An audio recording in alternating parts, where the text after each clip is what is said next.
ये कहानी है उस समय की जब श्रीराम सिर्फ एक राजकुमार नहीं बल्कि एक महान योद्धा बन रहे थे और उन्हें मिलने वाले थे दिव्य अस्त्रों के रहस्य। अयोध्या के राज दरबार में एक दिन आते हैं महर्षि विश्वामित्र। उनकी आंखों में तेज था और उनका उद्देश्य भी अलग था।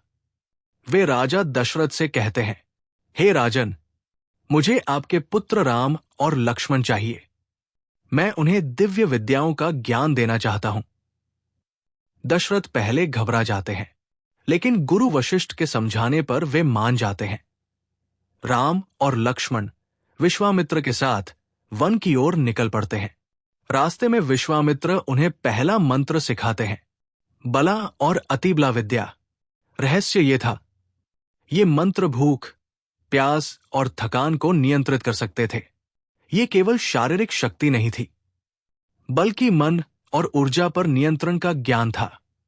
एक रात जब वन में गहरा सन्नाटा था, विश्वामित्र राम से कहते हैं, अब समय आ गया है तुम्हें दिव्य अस्त्रों का ज्ञान देने का।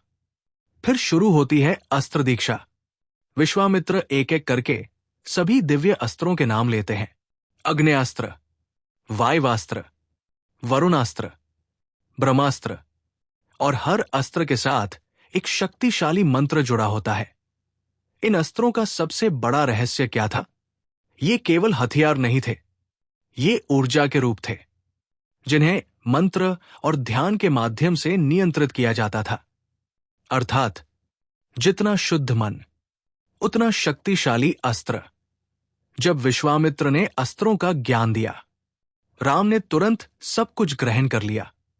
और कहा जाता है, उन्होंने केवल अस्त्र चलाना ही नहीं, बल्कि उन्हें वापस लेना भी सीख लिया। यही सबसे बड़ा रहस्य है। शक्ति पाना आसान है, लेकिन उसे नियंत्रित करना सबसे कठिन। लक्ष्मण भी राम के साथ खड़े थे। उनका लक्ष्य केवल एक था, राम की सेवा और उनकी रक्षा। रहस्य यह है, लक्ष्मण की सबसे बड़ी शक्ति उनकी भक्ति थी।